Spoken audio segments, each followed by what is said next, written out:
Carved out with 6.82 and finding themselves right under the tower with bonus from the Warcry. Oh, Big Daddy's dead. Here comes the stun, and we'll follow it up, and Medusa damage is going to come through. They even amplified a little bit. He'll try to get the stomp off, but it's not enough. Solo will be able to pick up the last hit, and for it. They want the Medusa to keep farming, so it's got to be the Brew.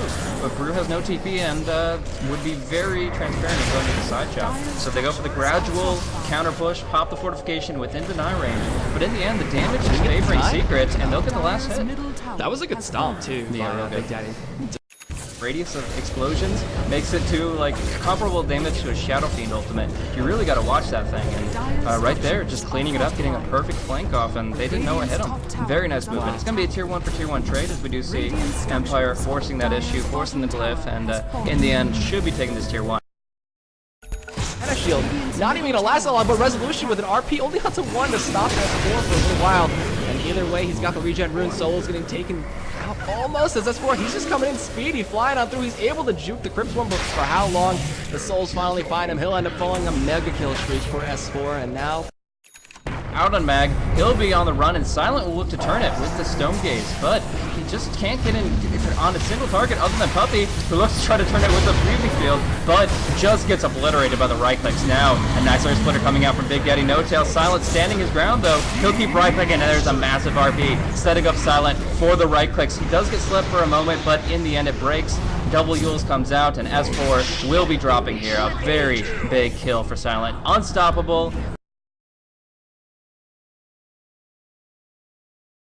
And it obviously nullifies some of the weakness of the Exorcism, but there it is, the big Divine. It's done. They're gonna try to make a move here with the smoke gun from inside a Secret. They're scouting out the Roshan pit, but he's not gonna be up for quite a little while, and they're gonna go for it right now. This Sentry, we're not gonna see them, unfortunately, and their ping's coming out from the side of Puppey. He'll drop a ward out, and I don't think they're gonna get anything out of the smoke. Team Empire just playing really defensive right now. Silent has the Rapier online, and they're going to be relying on him for this point. I really don't think he's going to be playing up front anymore. He'll just be looking to sit in the back, use that mana shield, and split shot away at everybody. The most important thing here is that Team Secret control Roshan, because if Medusa gets an Aegis on top of this Divine, there's no going back. So they have to keep control of this pit, even though Roche hasn't spawned yet and will not, we can see, for about a minute and a half. They have to keep tabs on this pit constantly, because this is an objective they cannot lose. Otherwise, the Empire just take the easiest route to the finish line here. We do see Brewmaster picking up just a nice little casual Vlad's. Very underfarmed, honestly. No Aghanim Scepter or anything like that, but just the armor is going to be enough to supplement what they're already getting from the Warcry, as well as potentially from an AC. Long term, they just need to keep armor on their heroes to tank up, to survive, and to make sure that these mass exorcisms aren't going to be just tearing them apart. Mass pings are coming out too as soon as Solo placed that ward, and we're going to actually see them try to get a bit of a flank out here, but never mind. They throw out the Spirit, and they won't commit to it just yet. As you can already see, Silent's trying to get in position here. They're going to come on through. There's a blink coming in from Mag. The Stomp goes in. He splits it, gets it off, but he yields to the lane for a little bit. Silent has the Exorcism going, and Medusa just trying to do what she can. Gets the Stone Gaze off, and there's an Earth Splitter on top of it. They're just doing everything they can. Kuroki comes in with the Drain, but he'll get RP. There's a 2-man RP to come in from Resolution. He's taking so much damage from these Spirits. The Medusa's dead. That's going to be 3 dying. 4 looking to come in with Mag. As Puppey gets away, he's got the Urn Charge going. There's a Rapier on the ground. Nobody picking it up just yet. Kuroki's like, what item am I going to drop? And he will end up picking it up. And GG is called as soon as that happens. And that was the last shot for them with that Rapier.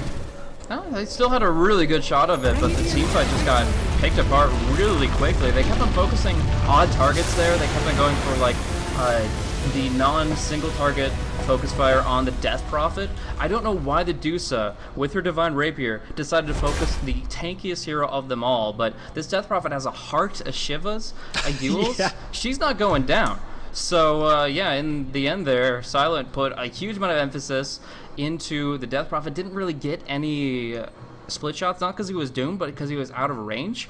And the rest of the fight just broke down on the other side, where they were kind of able to distract the Dusa, pick it apart and go in for the win in the end. So a very, very fun game here. 38 minutes is the time, but Team Secret will be taking a win here over Empire. A big one for them, as they definitely need to keep racking up those points to cinch that top 4. I'm not sure of the exact standings, and we'll have to look up that in just a moment, but for now, Team Secret taking a very nice win, and we're going to have a short little break here, about 18 minutes time before we get into our next game, which is going to be Hellraisers versus Power Rangers. Thank you guys so much for joining us here today on the Beyond the Summit stream, actually, since we didn't get the StarLadder one working, but it was a very great pleasure to cast for you again. It's been a long day. It's a very tired cast. Hopefully it wasn't too abysmal, but did enjoy casting with you, man. EGADcast is his Twitter handle. Please check him out. I, of course, am Blaze Casting, and I have to be able to be casting here on behalf of Beyond the Summit. Anyways, GG, go next. We'll see you guys in 18 minutes for the next round.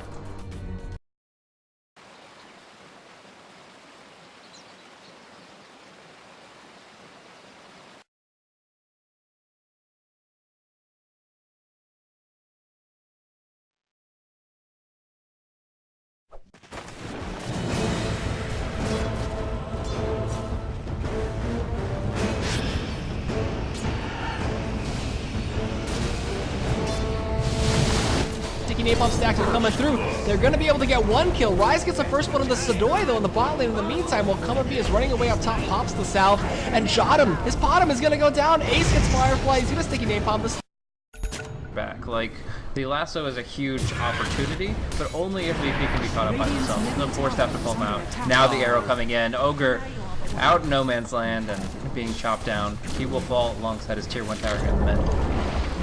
Gotta say, that was a nice arrow from Jottam. To assist.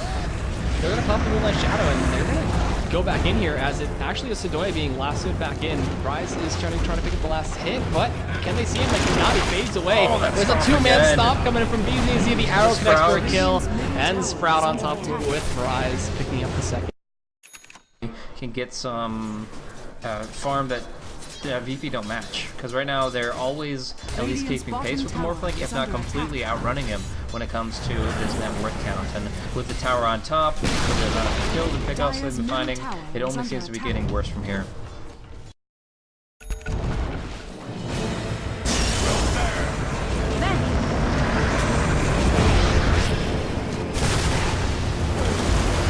Oh, the arrowhead!